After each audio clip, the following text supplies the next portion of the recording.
Tanzania bali mu kusanjaga abantu nga kikyogezako creatinga kitegeeza creatinga hatred amongst the tribes in East Africa, that other tribes in East Africa they must hate Uganda because they are the one who were sent to Tanzania to massacre Tanzanians.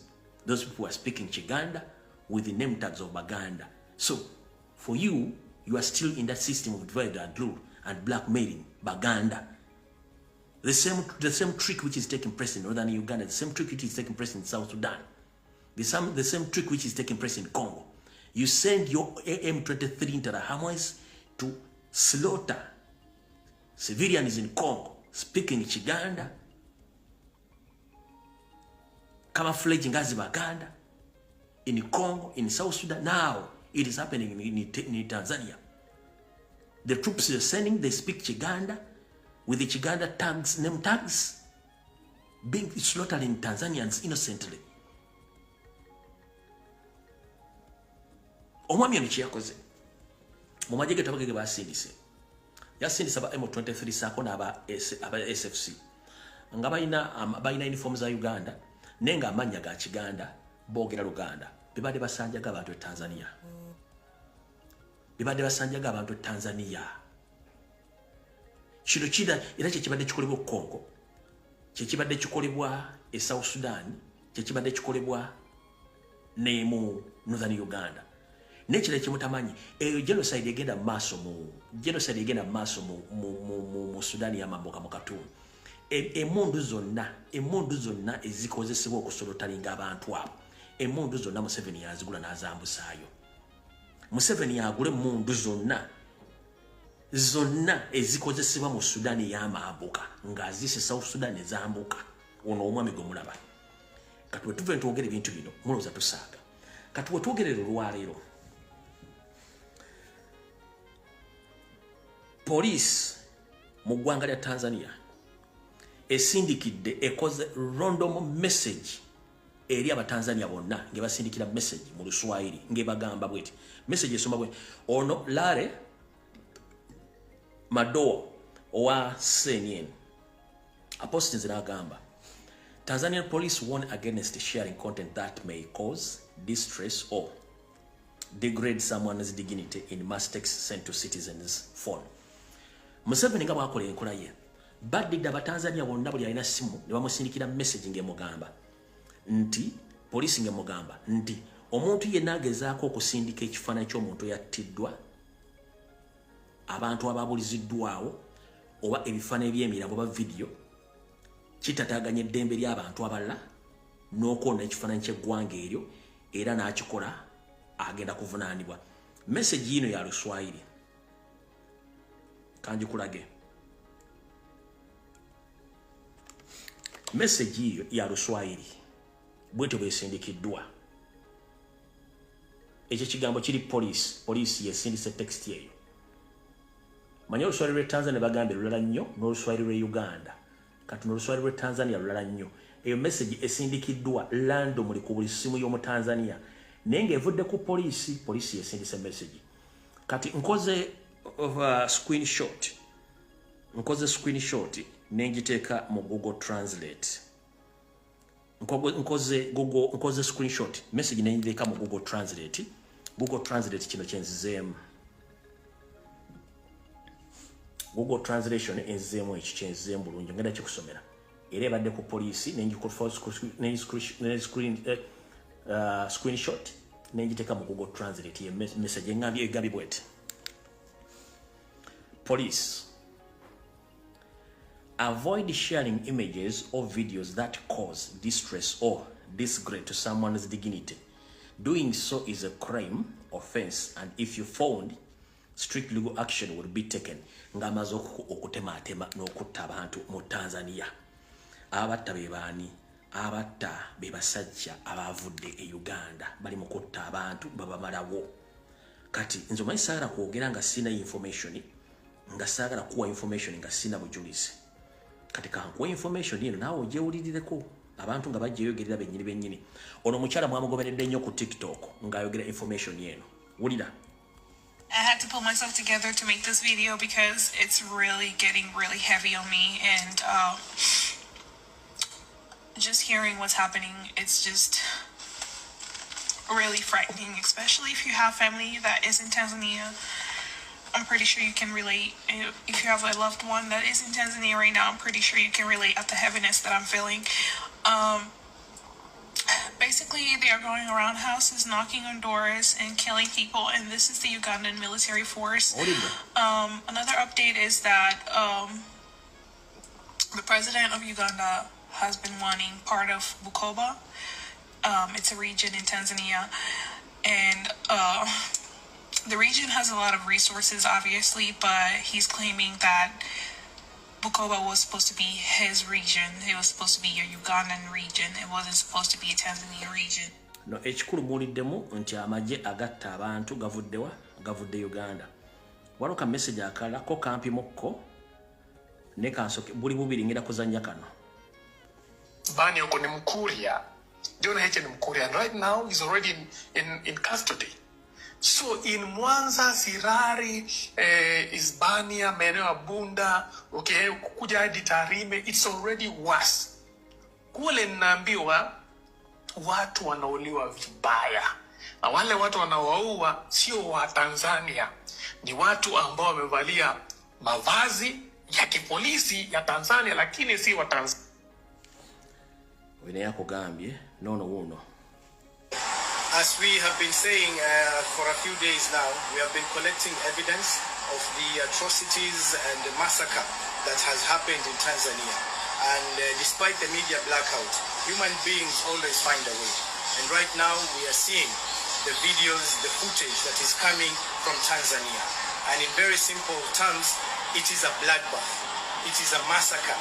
And we cannot allow ourselves as Africans to accept such a thing happening in any country in Africa. We are also receiving information that the Tanzanian government is trying to hide what has happened by going to hospitals and morgues, collecting bodies. We don't even understand where they're going to take those bodies to. At the same time, they are moving across shops, that are strategically positioned, collecting CCTV evidence. This is a very clear indication that they're trying to hide the atrocities that have been committed. We are saying, as Kenyans, as Africans, we cannot let this just pass like that. As Africans, we want to strongly condemn what has happened in Tanzania. All right. Ebyo nambe ulidde. Kati buno bakanjira busindikira bana Uganda. Nabagambye tetuli mu politics. We are under occupation. So the occupants are waked up now because they think their time is up. They have to fight to keep themselves inside there in Uganda and the other East African countries. So many countries like Kenya and Tanzania, they have been asleep. They have been asleep without knowing who is Museveni and his intentions. So as we speak right now, the Tanzanians, now they've tested who is Museveni exactly. And not Museveni only, because Museveni is using his brothers and sisters who were left behind in Tanzania to camouflage and to take over the leadership of those countries. So now it's high time Tanzanians, Kenyans to wake up before it's too late, because these people, they are trying to build their kingdom within the East Africa by planting their own people in those governments, in those countries to take over power. Right now, whatever is happening in Tanzania, it's not all about that Tanzania against Tanzanians, no. It's all about Museveni and his agents of Rwanda Tutsi origin who are now fighting to take over Tanzania. And Kenya the same. In Uganda we are fighting occupation as you play for us and we think we can defeat him, but other countries, they haven't known who is Museveni exactly and what he does. So that is exactly what is taking place. Every day people have been asking themselves that what happened in Rwanda, who was the masterminder, what happened in Congo, who was the masterminder, what is happening in South Sudan, who was the masterminder, what is happening in the Sudan, in the north, the Khartoum, Sudan, Khartoum, who's the masterminder is Museveni. What happened in Luwero is Museveni. And exactly what is taking place in Uganda on daily basis is Museveni. Because for them, they are good at killing. They don't negotiate with anyone. Their negotiation is to remove their enemy, whom they think that is the enemy against their plans. They'll just assassinate you. That is their plan. So my fellow East Africans, that is Kenya, Uganda, Tanzania, Congo, Rwanda, Burundi, South Sudan, please get to know. The problem of East and Central Africa is not we, the people, the indigenous of East Africa. The problem is Museveni himself and his two brother and sister. They want to occupy East Africa by creating their own kingdom, whereby they're going to occupy each and everything belongs to the indigenous of East African countries. So his hub is Uganda, where he had milked almost finances to facilitate those moves in Rwanda, in Congo, in Sudan, in Kenya, now in Tanzania.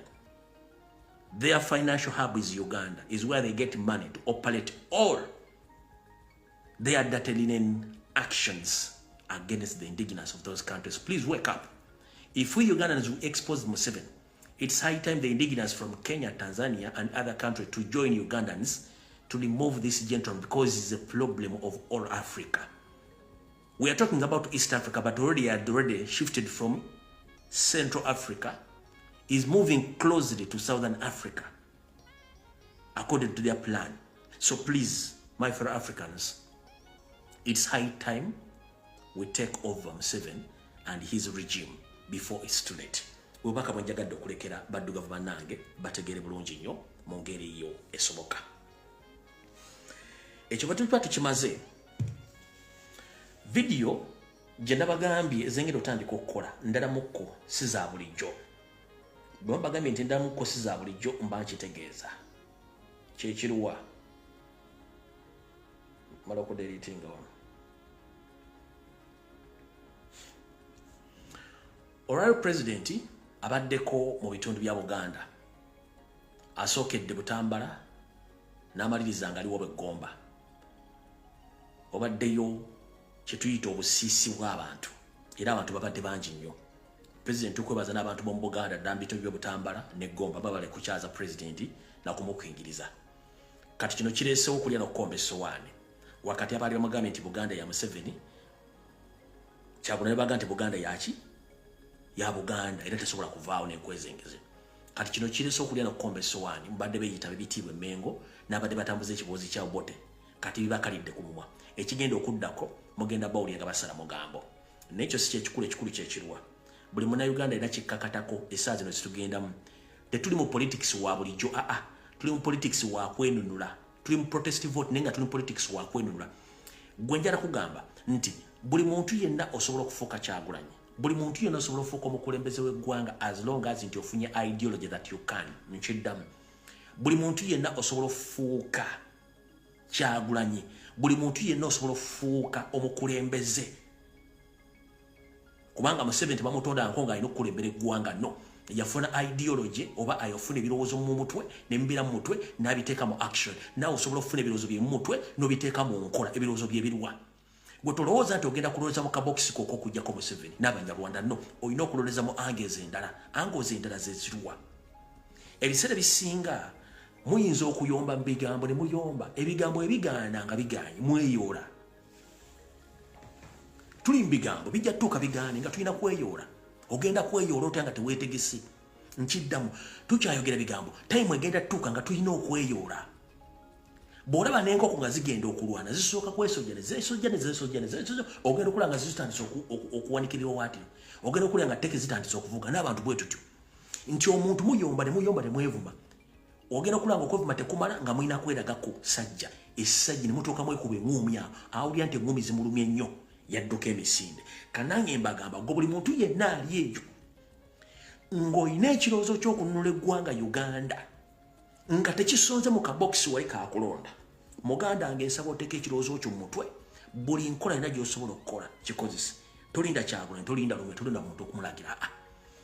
Gw'ogamba nange nsobola okununula eggwanga eryo nsobola okukikola. Bakikola batya? Kiteeke mu mutwe tandika okifumiitirizaako tandika okukikola. Gwe kennyini osobola okufuuka omuyeekera ku lwo nga teweetaaze Kyagulanyi. Gwe kwennyini osobola okutandika protest vote nga teweetaaze Kyagulanyi. Osobola okutandika surgical operation nga totandise tolinze Kyagulanyi. It's upon you to decide. Idea Museveni yagifuna ng'abantu abalala. Museveni yajja mu buyinza teyayita mu ballot box. Museveni yajja mu buyinza teyayita mu ballot box. Ideology ye yesooka yali ya ballot box bamukuba akalulu bakamunnya. Nagamba okay. Nensobola funa obuyinza buno. Mbufuna ntya. n'afuna ekirowoozo n'akiteeka mu bwongo n'akikozesa. Boy wange yonna gy'oli nawe osobola ofuna ideology mu bwongo, osobola ofuuka omukulembeze w'eggwanga, musobola okununula eggwanga lino mu ngeri yonna esoboka. Jjukira ekintu kye tulimu, ekintu kye tulimu tetugenda kifuna nga tutudde ku mmeeza awo. No, it's all ideology gy'olina ofuna. Tiyibala abasajja batugamba balwana biki, ffe tetusobola kulwana.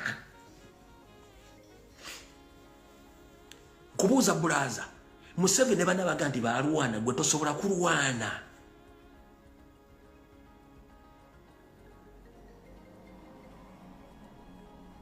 Museveni baamukuba akalulu yafuna 1%. Naye ng'alina ekirozo ekifuga eggwanga eryo. N'agamba no, waliwo enkola endala, n'akwata enkola endala eyo. Obuyinza bw'amala obufuna n'asigala ku nkola y'emu. Ngenda kusigaza obuyinza buno nga nzita abantu nakati bakyatta olwaleero. Mumaze omu exposing nti si Munnayuganda. Kati ali more dangerous than ever before. Naye ate mmwe bannannyini nsi ye mugwira era akimanyi. Kati ideology gy'olina mu mutwe osobola ogiteeka mu nkola.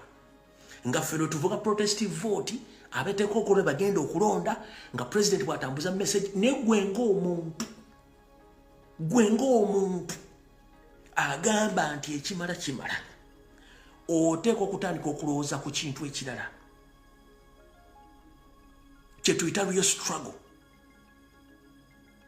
Aba Vietnam bwe baali bagoba America mu Vietnam, buli omu yaleeta strategy ye eyagoba baki, eyagoba America mu Vietnam.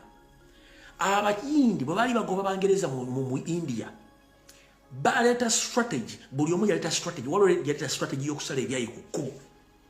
Omuyindi yasala ebyayi mu India, ensi yonna newunya ebyayi. Omuzungu yagamba tetugenda kufiira n'okukolera. Ne badduka emisinde. Ogwo omuze gukya balimu n'ogwokupama ku kkubo e India.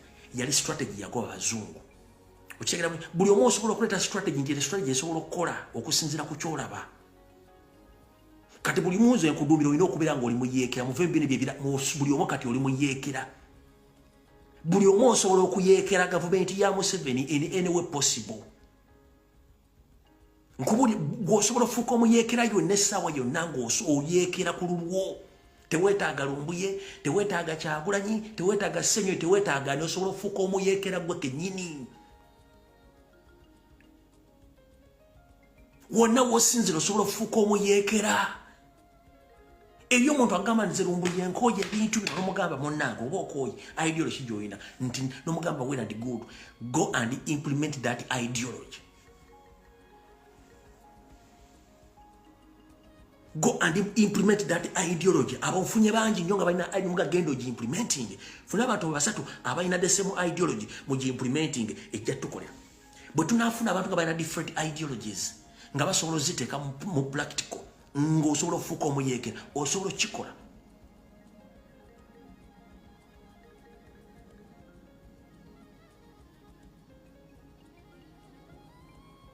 Waliwo ana ali mu kuseka mbu India kyenjogedde tekiriyo. Genda okinoonya, it's on record. Nakati abayindi bakyapama ku kkuba bamu. Kali kaabasigalamu. Yali strategy bapamira India yonna bagipamamu ebyayi bagisalamu ebyayi. Ebyayi ne bisukka okuwunya. Abazungu bagamba tujja kufiirawo ne badduka.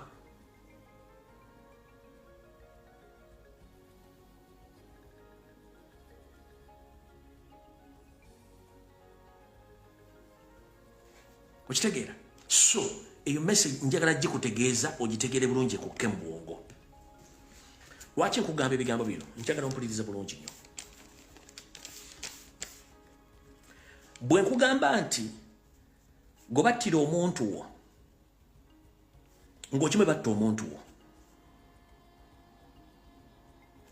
ogenda kufuna ati obwenkanya ku muntu gwe baakottira. Gwe njagala ofune ideology endala gi-implementing.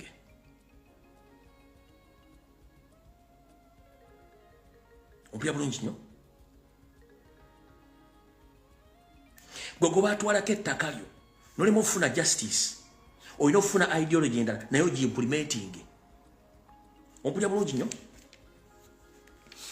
gobayo kira business ye ne business yo negenda mu amazi obunyivu obugatte ofune ideology oji implementing ngegenda kuyamba kujja ku Museveni abantu abalala ideology yemu waliwo abantu abali mu comfort zone ne munsi yonna abera mu comfort zone gye bali naye waliwo embere baletera okubajja mu comfort zone bibani mubafuule uncomfortable nchiddamu abantu bangi befula nti bali comfortable bali but mu strategies olina okukola mulina okumakinga sure nga abantu bana bali mu comfort zone mubafuula uncomfortable baveeyo abasuuzi bali mu comfort zone mukama n'abaleetera ekyajabu bavudde mu comfort zone they can speak now as if ntubadde tebalaba so strategies zino zegenti omuntu wabanga ali comfortable mu Uganda mufune strategy ezibafuula uncomfortable bajje mu struggle nchiddamu kati Museveni yajja mu buyinza nga akozesa strategy etali yakalulu era Museveni teyajjanga mununuzi Museveni came as a terrorist wadde yeyita rebel nchiddamu gwe comrade Museveni teyajjanga freedom fighter Museveni yajjanga terrorist wadde yakifula nti yali rebel. Go and check the history of Fronasa. The history of Fronasa, that is a terrorist group which formed by Museveni after he nicknamed himself as a rebel. Which rebel group was NRA? Which turned to be NRA? Which rebel group was NRA? National Resistance Army. Later changed to National Resistance Movement right now. Bagenda bachusa buchusa. Kati muganda wange. Bwabanga Museveni terrorist yasobola okukolesa obutujju bwe n'atwala obuyinza abulemeddemu ng'akozesa butujju ng'osuubidde bw'otaamenke osuubidde nti ogenda kukola ekyenjawulo jjukira betwagala okumenkera bano abantu si bannansi bakimanyi era essala basobola okudduka muganda wange nkugambye nti obuyinza Museveni bw'alina yabufunanga butujju gwe ki ekikulooleza mbu bw'omenka kimenya mateeka nkubuuza Museveni yajja mu Uganda nga mutujju okutandika Fronasa bw'amala okufuuka omutujju n'ateekawo ekibiina ky'abayekera ekiyitibwa NRA ne kitta abantu bw'awangula nakifuula National Resistance Movement kati ekiriwo nakyo kikyatta abantu era obuyinza tayagala buta gwe yala kuŋŋamba nti ffe abalina ideology nza tuli bakyamunye okusinga Museveni eyali omutujju nakati akyali mutujju Kubuza. Museveni is a terrorist. He was and is still a terrorist. So how do we deal with a terrorist?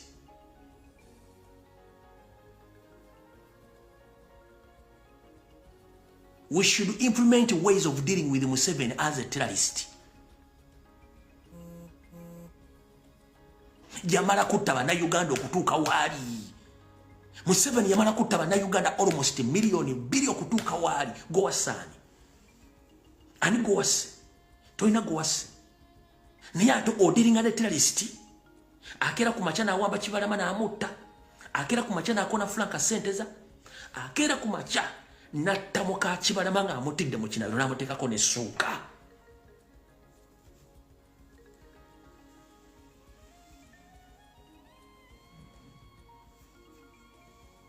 akera ku makya n'asetinga kkoni n'asala abantu akera ku makya n'asenda ennyumba yo akera ku makya n'akwata ssente za gavumenti n'azitwala nezimba basomere Tanzania akera ku makya n'akwata ssente n'agulamu mundu nezigenda e South Sudan nezitta abantu akera ku makya n'akwata ssente obumbi ne bugenda bwe Kongo bukole enguudo ne batakole wadde meters 10 ez'enguudo ne bateekayo obutujju okutta Abakongo ng'abatta boogera manya boogera mu Luganda nga kikyakulyetingira essaawa zino yakutte ssente n'abasajja n'abatwala Tanzania bali mu kusala abaana abatanzira basala emirambo bagiwa bagiziika boozawo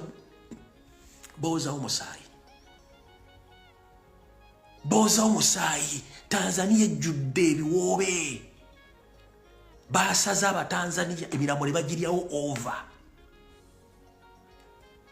kati bagenda ku street nga basaba footage kamera zonna bazijja ku street bazijja bazimenyayo baagala kujjayo footage obutabalabisa oyagala okugamba nti ogenda kuzanya nga tona strategy nyinala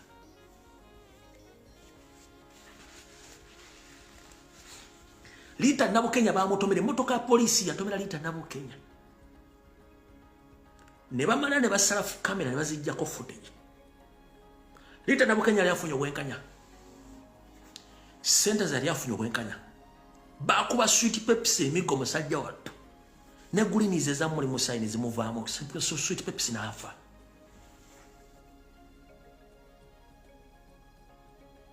Kibalama musajja wattu. Bamuwamba. Kigambibwa mbu. Nzira bagamba Kibalama mufu. Ne walosese zigandi Kibalama jali ne bamupakulamu amaaso. Nga they can't produce Kibalama without his two naked eyes. The same applies ku Damulira gobaje wa Kiseka. Ne kigamba tebamujjamu amaaso. Tebasobola muleeta mu public kumula ego bakwatanga alina amaaso. Bamuze mu public atalina amaaso. These are the people we are dealing with. No kwato mwana muno no wiwa kamula li mu mbugo. No kwato mwana omulepinga no musiyaga. No kwato mwana omulenzi no mwambula no recordinga video ngo musiyaga. Mu kimanyi ba comedy bona abasinga bawamba state ina videos nga basiyaga babajjemu engoye nga bazikozesanga tu okubalwanyisa mu struggle gye tulimo.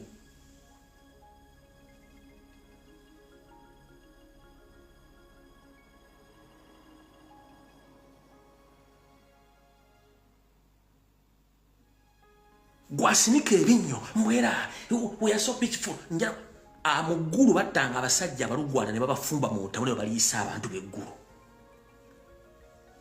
No kwato omwana wa muno no mulisa no mufumba no mulisa muntu munne ne batakomaawo ne bajja ku kyo ne bazinga ke ekyalo buli mukazi yenna omukulu ne bamwambula n'abaana babawala ne bakolako ogwa Sodoma ne Gomora ng'abaana baabo balaba. Gwokimanyi kitegeeza omusajja najja n'akwata maama wo n'amugjamu engoye gw'omwana omuwala ng'olaba n'akalakata nnyoko ng'olaba. Ne bamala okukalakata nnyoko naawe ne bakugjamu engoye ne bakalakata nga nnyoko alaba. Zino si horror movies, bino biri mu reality.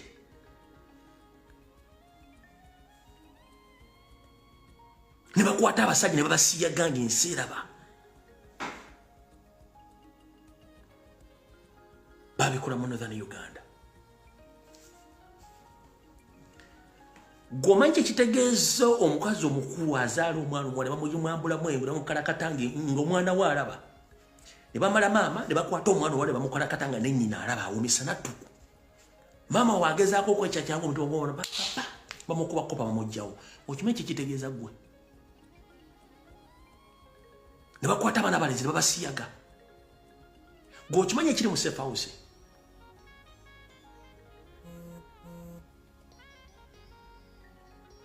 Omanyi ekibira mu safe house.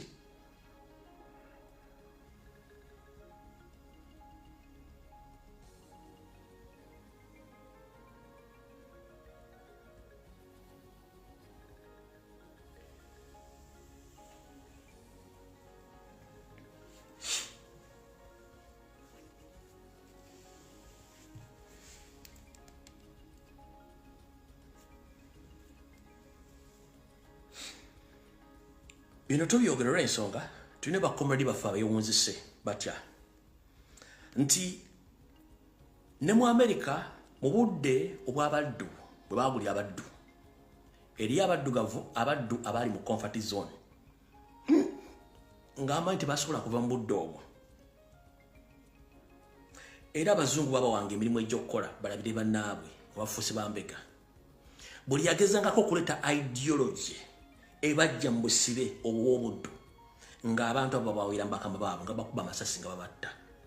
Ompulira abo nabo gye bali ne mu struggle president agezezzaako nnyo okweradicatinga okubulya abantu kyekyokukola nga bampuuga bani bajja boogera ebiga by'ekisiru nakatuleta ideology ezisinga obungi eriyaga nti ekyo sijja kigendamu ekyo kyabutemu ekyabufu kyabuzita butategeera ffe tetugenda ku nkola eyo kubanga tukimanyi system ya slavery ekyali mu bantu abamu olambera ku ssomero nga katwekalakaasa olw'emmere embi.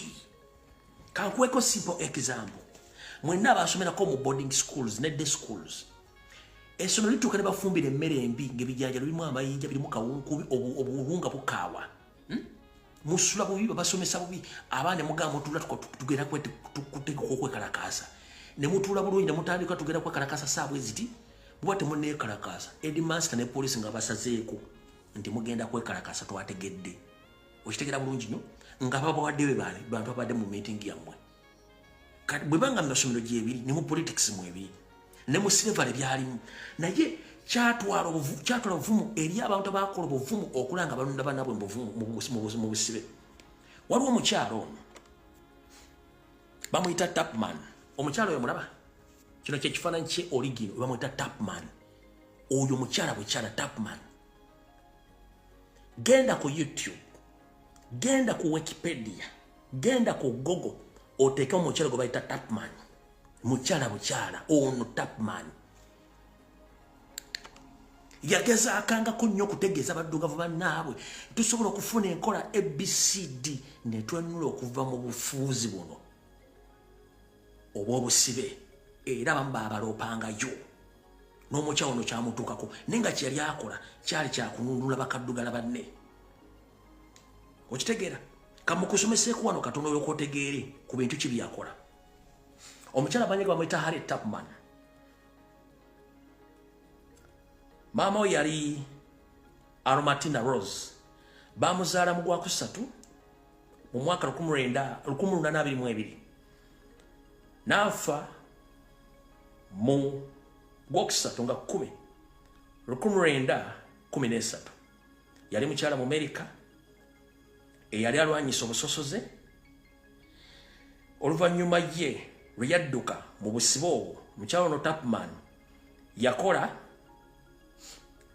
yakola enteekateeka za mirundi 13 okujja banne mu busibe okusingira ddala kikola nnyo okununula banne baali 7 omwali ne famire kennyini n'emikwano gye ng'akosa network n'amagezi ge Katonda ge gamuwa okujja baganda be n'emikwano gye mu busibe obwo obwaba abasibe n'abazungu n'abateeka mu safe house ez'enjawulo era n'akola underground okuba nti yadiringa n'abasajja abo n'atandika ne civil war era gwe yabeeramu okuba nti yakola emirimu egy'enjawulo n'okuba nga yabega abasajja abo n'abakazi mpaka olwe yatuuka okuba nga anunula baganda be kankikunyumire mu luzungu olyoka okitegeere mwabawakana muwakana olw'okuba ne Tubman ono bulaba firimu ye oba hisitole ye era bwe yaleetanga ideologies ezinunula banne eri abagati fere tujja genda eyo genda ne Museveni kennyini kino kankikugambe Museveni kennyini nga yaleeta ideology y'okuyeekera eri amuga nti affe tetujja genda yeeyo no ayo tosobolayo togenda biveeko ffe tetubirimu gwe genda baamugamba banne Museveni bw'atandika ekintu ne kikwatayo then bennyini bamweyungamu nga tabayise ne Tubman bwe yagezangako bowa ideology baamulyangamu olukwe ye n'asigala ng'agenda ku kintu ekyo mpaka olwe yakikola abamweyungako ne bamweyungako kati nakino kyetugamba nti tulina okukyusa puroguramu ne tukola ekintu ekirala eri abaga nti ekyo tekijja kukola ate ekyo kyabulabe no gwe sirika tokigenderako sirika eri abagenda okigenderako bwe kiraba kimaze okukwatayo then you'll rejoin later but right now we are creating and looking for more ideologies how to unload Museveni from where he sits or where he sleeps in Uganda. Kubanga semuna Uganda. Kankudiremu. Harriet Tubman, born Amoratina Rose, March 1822, March 10th, 1913, was an American anti-colonialist and social activist. After escaping slavery, Tubman made some 13 missions to rescue approximately 7 enslaved people, including her family and friends, using the networks of anti-slavery activities, to protest vote, and safe houses known as collectively as underground railroads. During the American Civil War, she served as armed scout and spy for the Union Army in her late years. Tubman was an activist in the movement of women suffrage omutegedde omukyalo yo kati nkuddamu wano kati budda bulungi nnyo otegeere nti ebintu omusirikanga kugona okola ebyo n'abalala bake bakola ebyabwe tugenze baaso born into slavery Dorchester County, Maryland, Tubman was beaten and wiped by enslavers as a child. Earlier in life, she suffered traumatic head wounds when an illiterate overseer threw heavy metal weight intending to hit another slave, but hit her instead. The injuries caused dizziness, pain, and spell of hydroprospermia, which occurred throughout her life. After her injury, Tubman began experiencing strange visions and vivid dreams, which she ascribed to premonitions from God. Those experiences, combined with her modest upbringing, lead her to become the savior of other slaves. Kati woli story yono mukyala firimu ye gyeri obutabwe gye buli bamuwandiikako kati Kyagulanyi agezaako nnyo okujja bannayuganda mu busibe buno obwa occupation. Lumbu yengezaako nnyo okusomesa bannayuganda obajja mu busibe buno obwa occupation. Naye eriyo ate abalwana bali mu struggle nga bagalumbi byayogera ate tebikwatagana struggle. Muganda wange ffenna tetugenda kubeera mu kintu kyekimu. Kino kitubaga abantu bangi ne Museveni basooka munyoma ne baganda omugoberera fine ne bamugoberera. Nakati kyetubagamba tulina okulooza kabokisa ak'okubiri. Soko sige ekifaananyi. Tuli obukadde ana mu butaano kale katugaba na mu butaano. Yes. Abantu bali mu kututta tebawera wadde emitwalo 5. Tuli obukadde ana mu butaano. Abantu batutta tebawera wadde emitwalo 5. Tebawera wadde akakadde.